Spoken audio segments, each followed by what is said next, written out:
मी अशा मिरच्या वाळवलेल्या आहेत आणि आता मी तुम्हाला दाखवते की मी कोणत्या कोणत्या मिरच्या आणलेल्या होत्या।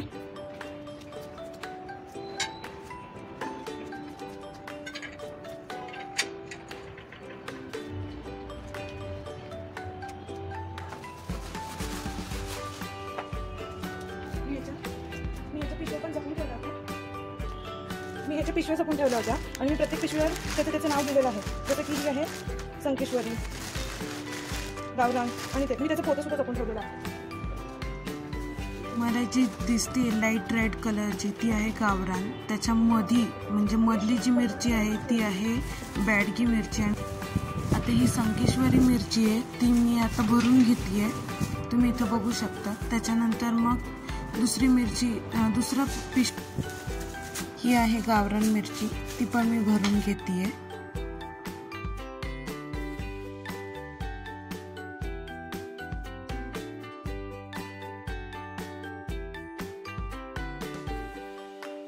अशा प्रकारे आपल्याला सर्व मिरच्या भरून घ्यायच्या आहेत।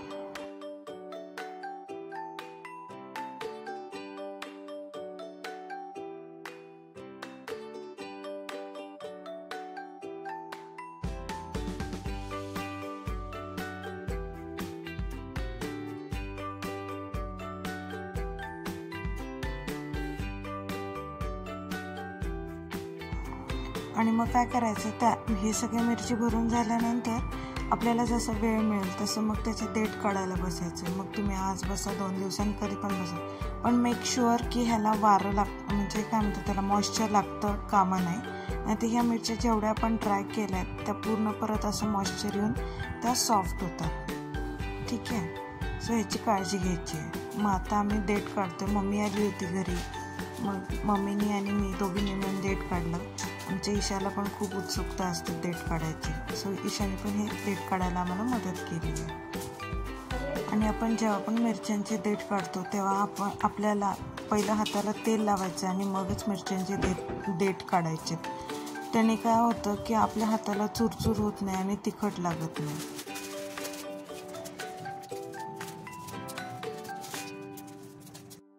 जेव्हा लहान मुलांची इच्छा असते की एखादं काम करायचं तर त्यांना करून द्यायचं, कारण की काय त्यांना त्याच्यातनं अनुभव मिळत असतो। सो ते पण भरपूर साऱ्या गोष्टी शिकत असतात त्यावेळी, सो सगळ्या गोष्टींचा त्यांना अनुभव द्यायचा।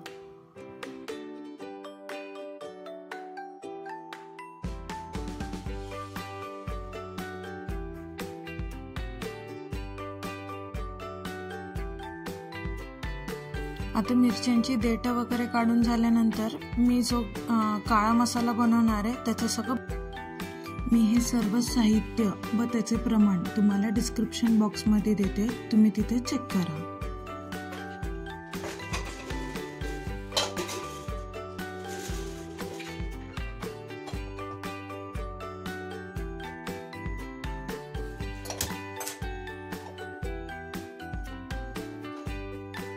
तर इथे कढई आता थोडीशी गरम झाली आहे, तर मी त्याच्यामध्ये सगळं पहिलं म्हणजे कमी गरम झाल्यानंतर आपण काय भाजतो तर ते तीळ।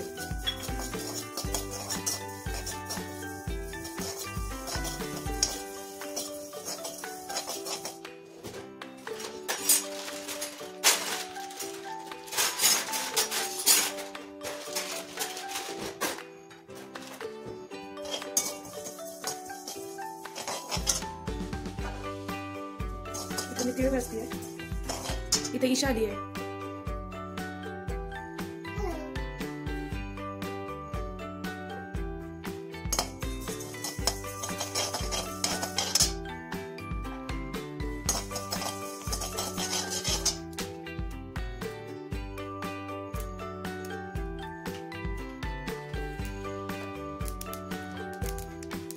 आता इथे तुम्ही बघू शकता की आपले तीळ पूर्ण भाजून झाले आहेत।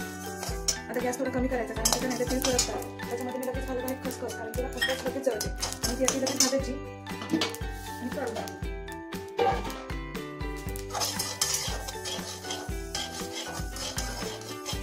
बघा खसखस पण झाली आणि तीळ पण दोन्ही भाजून झाले आहे। आता मी हे सगळं मोठ्या भांड्यात काढून घेणार आहे। मी इथे घेतलं मोठं भांडं आणि त्याच्यामध्ये मी आता सगळे जिन्नस काढून घेणार आहे।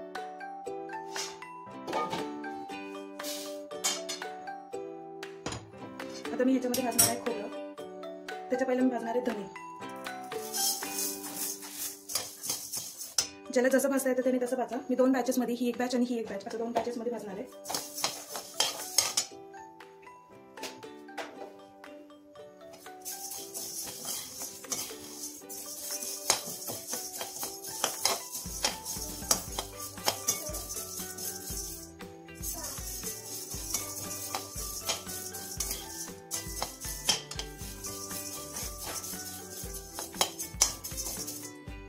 हे मी सगळे गरम मसाले परत मग खोबरं वगैरे हे सगळं उन्हात वाळून घेतलेलं आहे. हे का वाळवायचं तर त्यांनी जे काय ओलसरपणा त्याच्यामध्ये असतो तो निघून जातो आणि जो काय राहिला झालेला असतो तो गॅसवर निघतो आणि मग आपल्याला काय होतं, गॅसचं सेव्ह होतं, गॅस बचत होते.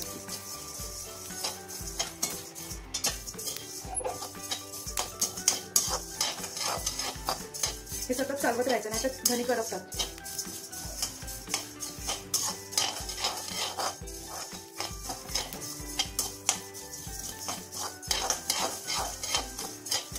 आणि काळ्या मसाल्याचं मेन इन्ग्रेडियंट म्हणजे धने, खोबरं आणि काय म्हणतात त्याला, हे सगळे गरम मसाले हे आहेत बघा. त्यात सगळ्यात प्रमुख घटक म्हणजे त्यात धनेच आहेत. आता हे आपले धने भाजून झाले आहेत, आपण काढून घेणार आहोत.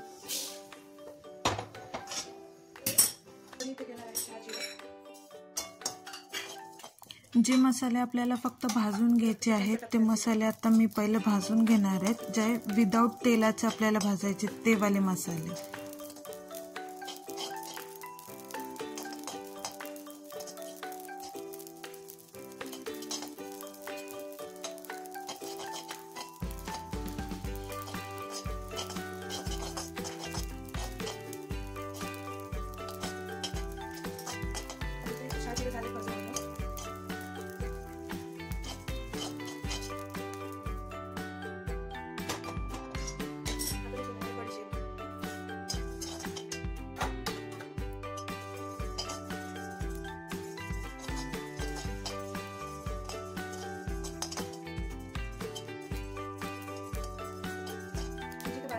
बडीशेप एक पावडर फॉर्ममध्ये कवर त्याला म्हणतात सुपारी म्हणतात त्याला, बाळंतीणीची सुपारी. ते खूप टेस्टी लागतं. जर तुम्हाला ते आवडत असेल आणि ते कसं बनवत असेल ते जाणून घ्यायचं असेल तुम्हाला कमेंटमध्ये नक्की सांगा. मी त्यातही व्हिडिओ तुम्हाला बनवून देते. हे सगळे पदार्थ आपल्याला जरासे ताट होतोपर्यंत भाजायचे, कारण की हा काळा मसाला असतो. काळा मसाला तरी जरा जास्त गुंतो ना, पण जास्त भाजतो तरी हा असा कलर चेंज होतो आणि मग ह्याचा सुपर टेस्टी होतो.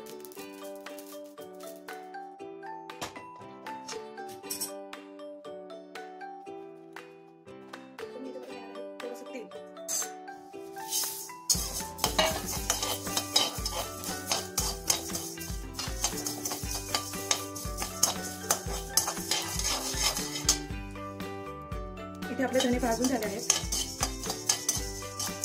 तर आता आपण काढून घेऊया. आता मी घेणार आहे याच्यासोबत मोहरी छान अशी चटकून द्यायची आहे, म्हणजे ती तडतड करत होण्याची. त्याचा रंग बदलूपर्यंत ती पूर्ण आपल्याला हे करून घ्यायची, भाजून घ्यायची.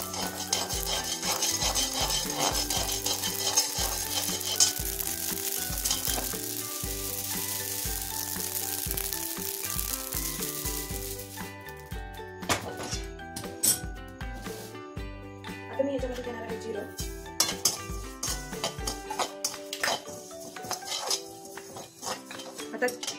आता जो आपला गॅस आहे तो थोडा मीडियम करायचा आहे.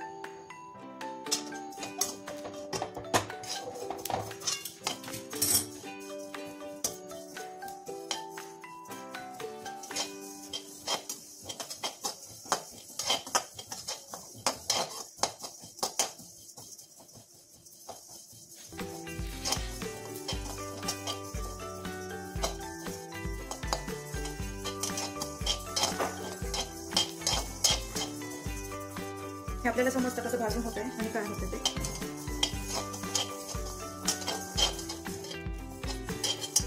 हे आता आपले जिरे भाजून झाले आहेत.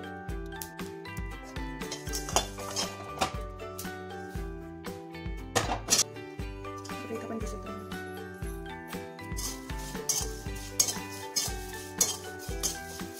ह्याला थोडंसं तेल जास्त लागतं, म्हणून मग काय करायचं असतं, ह्याला सगळे काही काही जण हे पहिलं तळतात का, तर उरलेल्या तेलामध्ये ते सगळे मसाले तळायचे असतात. आणि कसं तुम्हाला जसं वाटेल तसं तुम्ही तळू शकता. जेणे की काय होतं, तुम्ही जसं तळताल तसं ते तुम्हाला अंदाज पण येतो. आता मी ऑलरेडी सगळ्यात शेवटी खोबरं ठेवले, कारण की का किती जरी तेल उरलं तरी ते खोबरं आणि मिरची दोन्ही ॲब्सॉर्ब करून घेईल.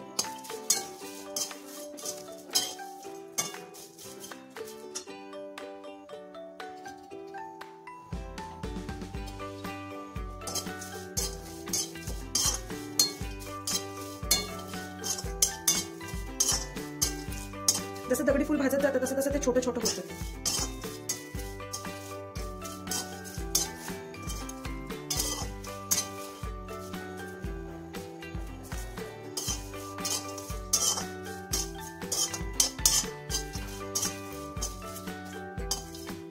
हे बघा श्रिंक झालं म्हणजे असं समजून घ्यायचं की दगडी फूल भाजून झाले आपले.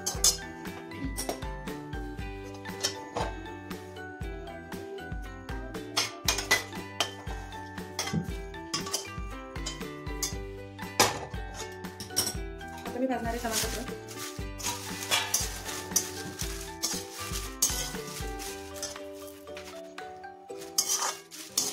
हे भाजून झालं की मग आपल्याला भाजायचं आहे हे कांदा आणि खोबरं आणि लसूण आपण एकदम शेवटी भाजणार आहोत.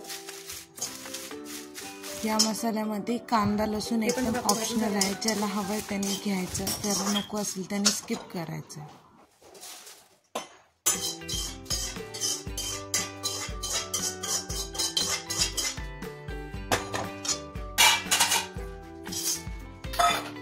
आता मी भाजणार आहे कांदा.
झालं एवढं.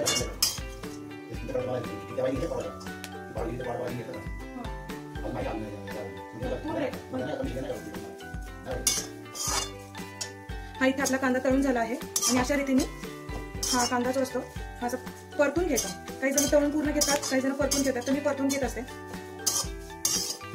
आणि हा काळा केला तर अजून चांगला असतो. पण जास्त पण काळा करू नका, नाही तर काळा काळा म्हणून काळा मसाला म्हणत म्हणत एकदम करपवलेलाच खातात.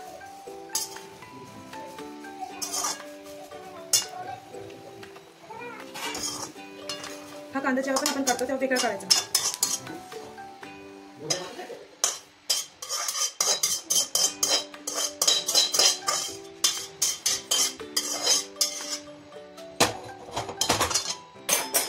आता मी भाजून घेणार आहे खोबरं.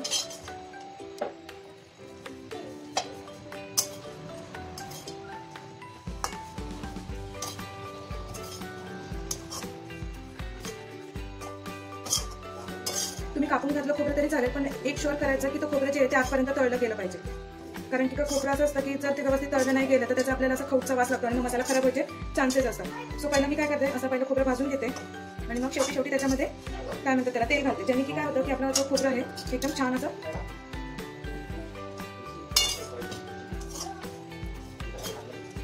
असं मस्त छान असं मंद गॅसवर आपल्याला भाजून घ्यायचं आहे.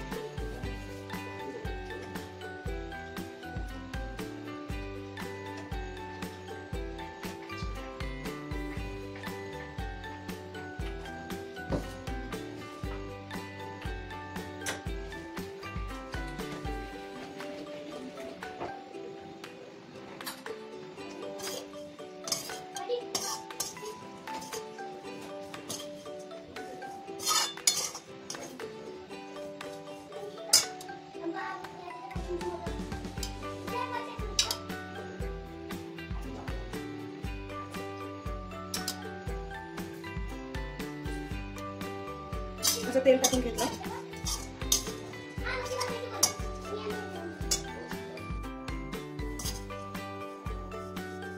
तर जास्त तेल घालून मग नंतर आपल्याला हे तळून घ्यायचं.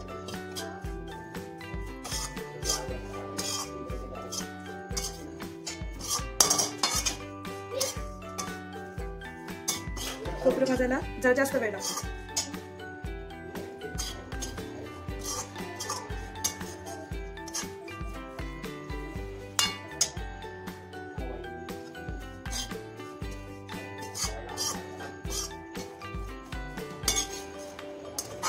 असं छान अजून भाजून घ्यायचंय.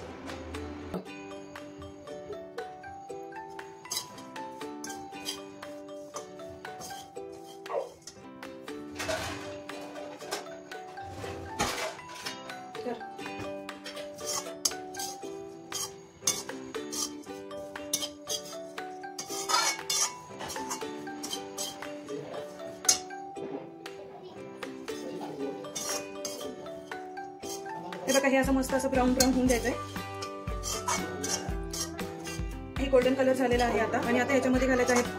आता हे अजून परतून ब्राऊन कलरचं करून काढून घ्यायचं आहे.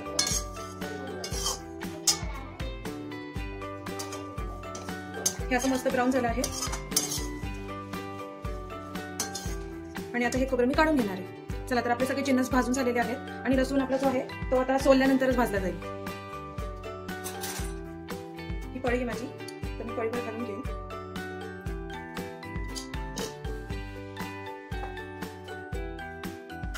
तर मी याच्यामध्ये करणारे मसाला वेलची, ही मसाला वेलची.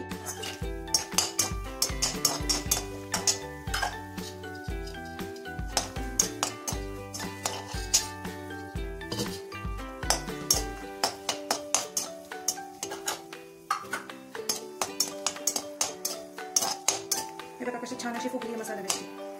आता ही काढून घ्यायची. आता मी याच्यासोबत देणार आहे छोटी वेलची.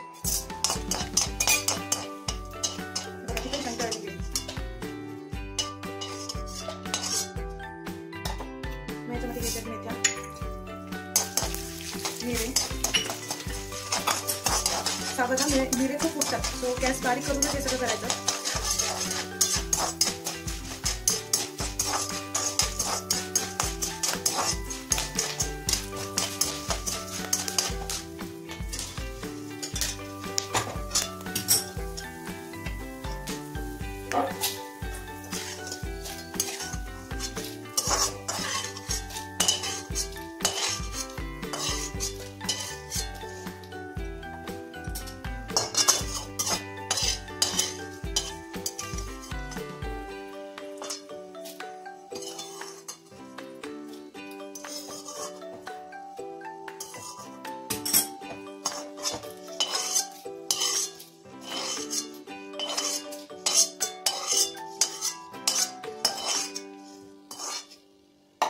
आता मी याच्यामध्ये घेणार आहे त्रिफळा, लवंग, नागकेशर आणि वरतून थोडंसं घालणार आहे तेल.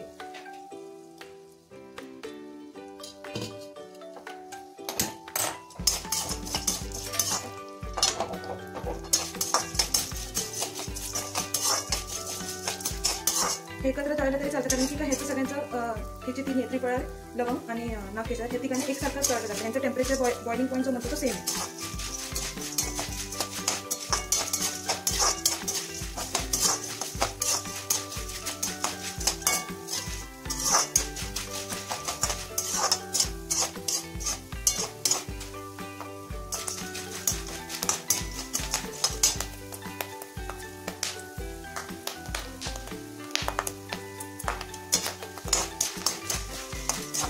याची चाळी पकडते, तुम्ही उडलं तरी ते आपल्या अंगावर येते.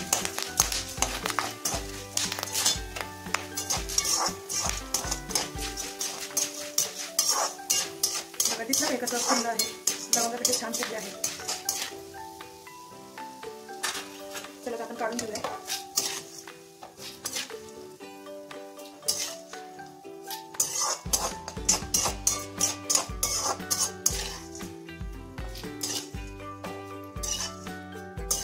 आणि तुम्ही म्हणताल की आपण बाजारात मसाले आणले त्याच्यामध्ये कधी खडा असतो, काय असतो. हा आपण जेव्हा मसाला आणतो तेव्हा निवडायचा आणि त्याच्यानंतर हे उन्हात घालायचे मसाले.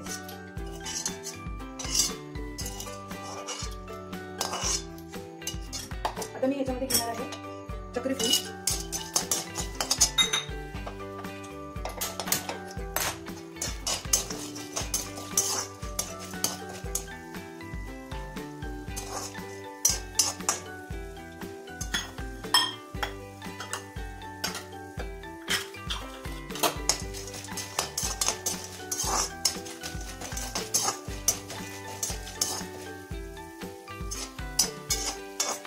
हे फूल तळलं गेलं कसं ओळखायचं, तर हे काळपट होतं.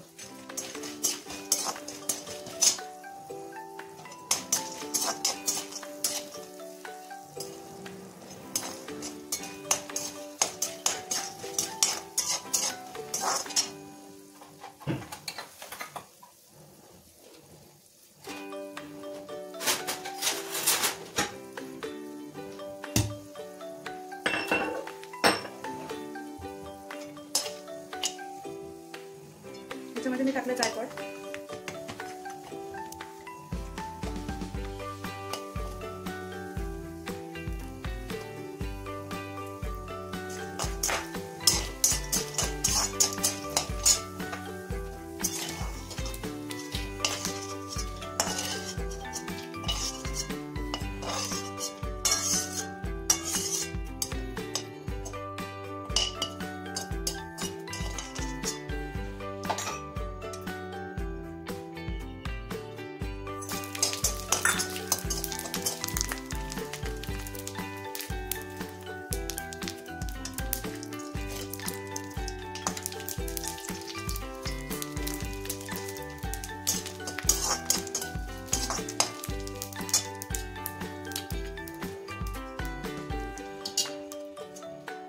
कमीत कमी तेलामध्ये जेवढं तळतं ना तेवढं ते छान होतं.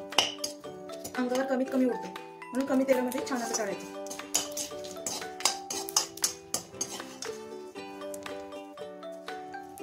बघा आता हे भाजलं गेलं कसं समजायचं, तर ह्याचा कलर बघा कसं चेंज झाला आहे. हा येलो कलर डिस्चार्ज करतो.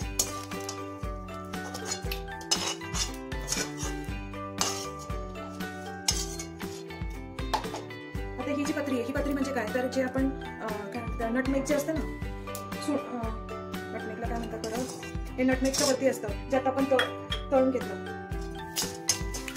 जायफळ हे जायफळच्या वरती असतं, जायफळचं हे कवर असतं, आणि मग जायफळच्या वरचं ते कवर तोडलं की मग त्याच्यामध्ये हे निघतं. ह्याच्या आतमध्ये ते फळ असतं, ते फळ म्हणजे जायफळाच्या वरचं जे कवर असतं ते काढायचं आणि मग ते जायफळ भेटतं.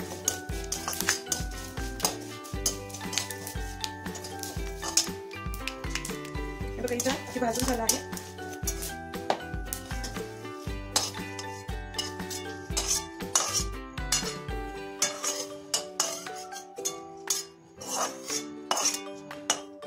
आता मी भाजणार आहे सुंठ. थोडंसं तेल टाकून घ्यायचं, कारण की का सुंठ भाजायला थोडं तेल जास्त लागतं, कारण की का ती पूर्ण फुगते.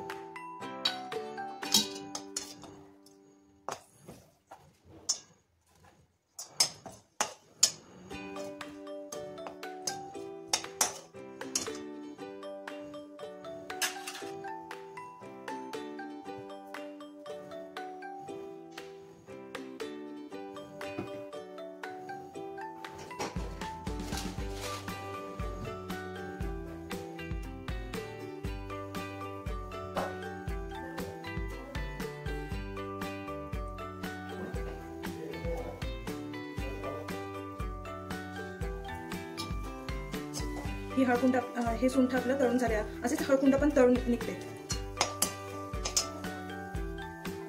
हे बघा इथे हिंगाचा छान तळून घेतला आहे मी आज इथं परत तांडपमध्ये आली आहे. आज दुसरा दिवस आहे, ह्याच्यासाठी आली की आज माझा मसाला रेडी. चला तर आपण बघूया.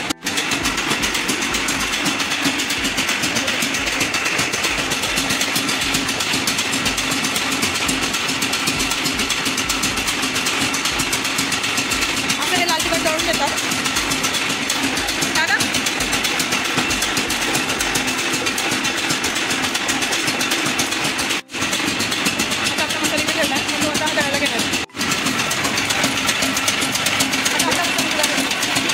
आपला मसाला झाला 2 किलो 325 ग्राम, म्हणजे जे काही मी प्रमाण सांगितलं होतं त्याचा इतका मसाला होतो. आता मी मिरच्या तळायला आली आहे. इथे 12 गिरण्या आहेत, त्याच्यामध्ये ही मिरचीची आहे आणि बाकी या सगळ्या वेगळ्या वेगळ्या गिरण्या आहेत. ह्या आपल्या मिरच्या दिलेल्या आहेत, त्या आता बांधून घेत आहेत. आता आपण या मिरच्या घ्यायच्या आपल्या आणि वजन करायचं इथे, आणि मग त्याच्यानंतर काका आपल्याला सांगतात. हे बघा इथे आपलं वजन झालं आहे 2.25 किलो होते आपल्या मिरच्या. दिसतात का 2.25 किलोचे हे काका आहेत. या काकांची ही गिरणी आहे.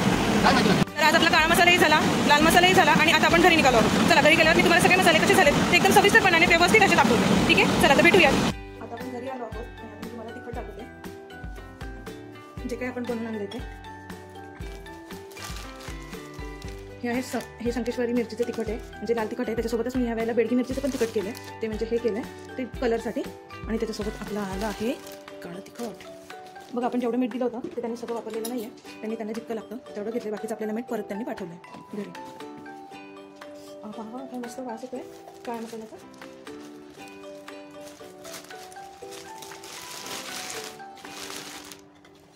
हे बघा मी तुम्हाला वाटीत काढून दाखवते.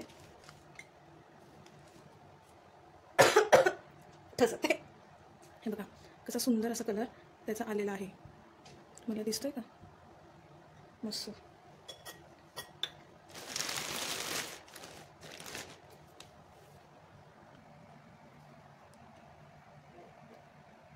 हे झालं आपलं काळं तिखट. आता मी तुम्हाला लाल तिखट आणि बेडगी मिरचीचं तिखट दाखवते. हे बघा वाटीमध्ये पण बघा किती सुंदर दिसते. तुम्ही इथं बघितलं असेल आपलं हे मी काळं तिखट इथं डेमोला ठेवलं आहे. हे आहे आपलं बेडगी मिरचीचं तिखट,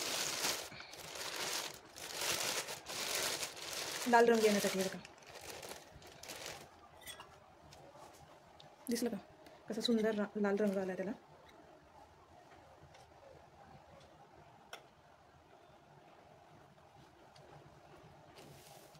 आता हे आहे आपलं संकेश्वरी मिरची.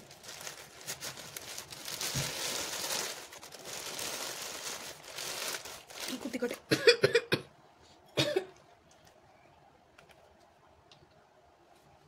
हे बघा हे असं आपण तिखट बनवलेलं आहे. ही संकेश्वरी मिरची आहे, हे काळा मसाला आहे आपला, आणि हा जो आहे हा आपला बेडगी मिरची आहे. आणि काय करायचं, हे मसाले जे असतात हे काचेच्या बरणीमध्ये व्यवस्थित, आपल्याकडे काचेची जी बरणी असते त्याच्यामध्ये ते ठेवून त्याला वरती कापड लावून घट्ट झाकण, जिथं जास्त उजेड येणार नाही तिथं ठेवायचं. कारण की का जर उजेडात ठेवलं तर ह्याचा कलर लाईट होतो, आणि दुसरी गोष्ट म्हणजे काळा मसाल्याचा फ्लेवर जो आहे तो हळूहळू कमी होतो. रिड्यूस होण्यापेक्षा तो असं अंधाऱ्या याच्यामध्ये ठेवला तर जास्त चांगला अजून. ठीक आहे, तर चला व्हिडिओ आवडला असेल तर लाईक, शेअर आणि सबस्क्राईब. हे जे आपलं काळा तिखट आहे ह्याचं मी जो प्रमाण देते ह्याचं अचूक 2 किलो 326 ग्राम आपलं जे भरलं होतं तितकंच आपला मसाला होतो, आणि खूप सुंदर होतो. आणि त्याच्यासोबतच त्यांनी आपल्याला हे पण दिलं जे डंकामध्ये असं पूर्ण बारीक होत नाही. बघा हे दिसलं का, जे बारीक होत नाही ना ते पण आपल्याला घरी देतात. म्हणजे त्या बिया असतात त्या आपण मिक्सरमध्ये ग्राइंड करायचं, एकदम पावडर बनवायची, आणि ती ॲड करायची असेल तर ॲड करायची, नसेल ॲड करायची इच्छा तर आपण ते तसंच ठेवलं तरी चालतं, किंवा ते टाकून द्यायचं. पण शक्यतो तर ते काय करायचं, आपण ते वापरायचं, कारण की का त्यांनी आपल्या मसाल्याला अजून मस्त असा रंग, तिखटपणा खूप सुंदर येतो. हे बघा अशा बिया आहेत त्या, दिसले का, जो वाटला गेलेला नसतो ते सगळे, आणि हा सगळ्यात जास्त स्पायसी असतो. आणि काय करायचं मैत्रिणींनो, कांदा आणि खोबरं हे दर वेळेला वेगळं वेगळं द्यायचं, ज्याने की आपला मसाला एकदम सुंदर कलरला पण येतो, आणि दुसरी गोष्ट म्हणजे व्यवस्थित त्यांना बारीक वाटता येतं कांडपमध्ये. बघा किती छान मस्त बारीक झालं, दिसतंय का तुम्हाला, हे बघा.